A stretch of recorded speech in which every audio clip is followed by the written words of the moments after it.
Imagine um cenário sombrio e desolador.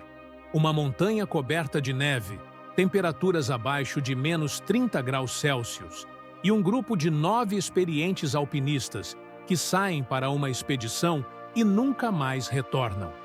O que parecia ser uma aventura planejada se tornou um dos mistérios mais perturbadores da história. Em fevereiro de 1959, nos Montes Urais, na antiga União Soviética, o grupo liderado por Igor Dyatlov foi encontrado morto em circunstâncias tão estranhas que, até hoje, ninguém conseguiu explicar com certeza o que aconteceu. Corpos espalhados pelo local, tendas rasgadas por dentro, sinais de violência inexplicáveis e níveis anormais de radiação nas roupas de algumas vítimas. O governo soviético encerrou as investigações rapidamente, alegando uma força desconhecida e irresistível. Mas o que realmente aconteceu naquela montanha? Teria sido um fenômeno natural, um ataque militar secreto ou algo ainda mais sinistro? Prepare-se, porque essa história é tão assustadora quanto real. O ano era 1959. Um grupo de estudantes e graduados do Instituto Politécnico dos Urais, todos esquiadores experientes, decidiu embarcar em uma jornada desafiadora pelos Montes Urais, no coração da União Soviética. A expedição foi organizada por Igor Dyatlov, um jovem de 23 anos altamente qualificado para liderar o grupo. O objetivo era alcançar o Monte Otorten, uma montanha isolada e perigosa, cujo nome, em linguagem indígena Mansi, significa "não vá até lá". Os 9 integrantes partiram de trem no final de janeiro e chegaram a uma vila chamada Vizhai, o último ponto habitado antes da imensidão da floresta e das montanhas cobertas de neve.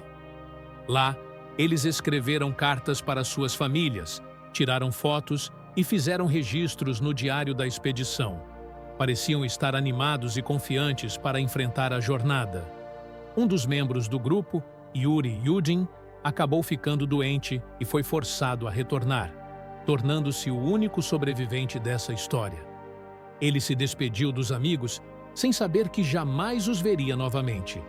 O grupo avançou pelas montanhas e, no dia 1º de fevereiro de 1959, estabeleceu um acampamento improvisado na encosta do Monte Kholat-Syakhl, que em língua Mansi significa Montanha dos Mortos. Isso por si só já é um detalhe perturbador. O que aconteceu depois disso permanece um grande mistério.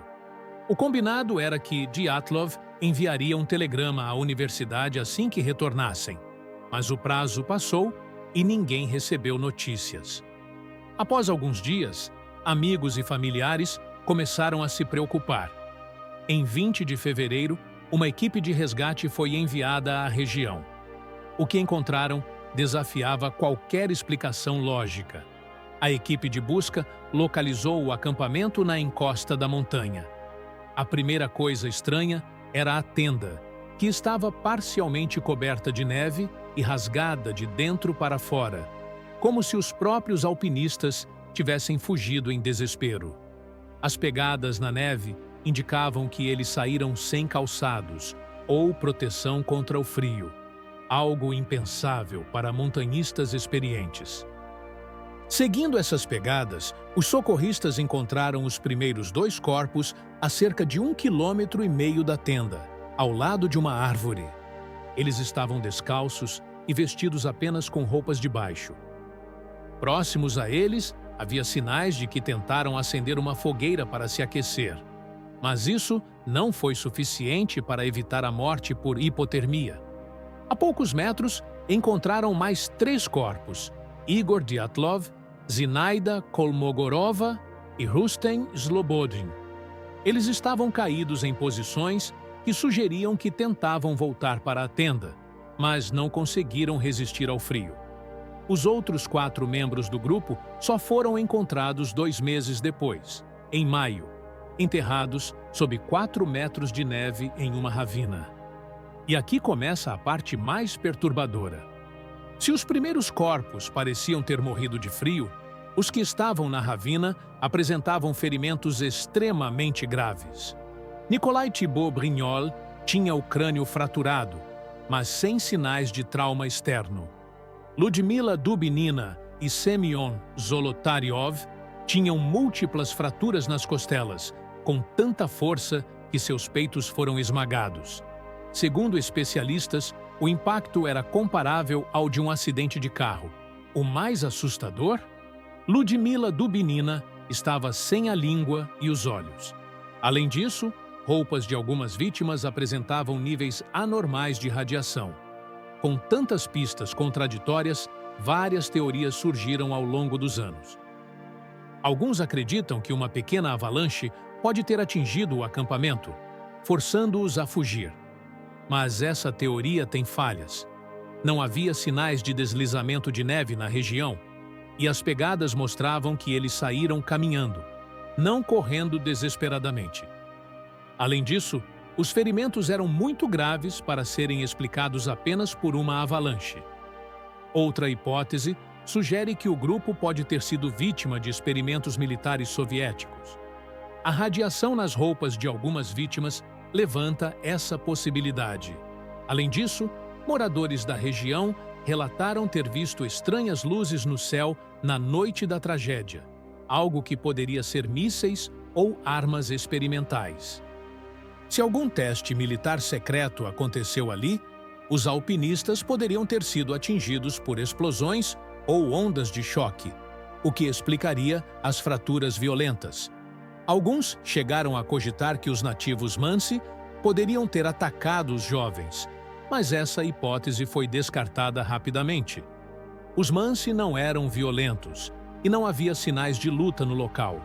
Uma teoria científica mais recente sugere que ventos fortes na montanha podem ter criado um fenômeno acústico chamado infrassom, uma onda sonora de baixa frequência que pode induzir sensações de medo extremo e desorientação. Isso poderia ter levado o grupo a fugir da tenda em pânico, mesmo sem entender o que estava acontecendo. E, claro, há as teorias mais fantásticas. Alguns acreditam que algo sobrenatural estava envolvido, seja uma criatura desconhecida, um OVNI ou alguma entidade misteriosa das lendas locais. O caso Dyatlov continua sendo um dos mistérios mais intrigantes do século XX. Nenhuma teoria consegue explicar todas as evidências de maneira convincente. Em 2020, uma nova investigação oficial russa apontou que a causa mais provável foi uma pequena avalanche combinada com hipotermia, mas essa explicação ainda não satisfaz todos os especialistas. A história do grupo de Dyatlov permanece envolta em dúvidas, gerando inúmeras investigações, documentários e teorias. E você, o que acha que realmente aconteceu naquela noite trágica? Se gostou desse vídeo, não se esqueça de deixar o like, se inscrever no canal e ativar as notificações para não perder os próximos mistérios.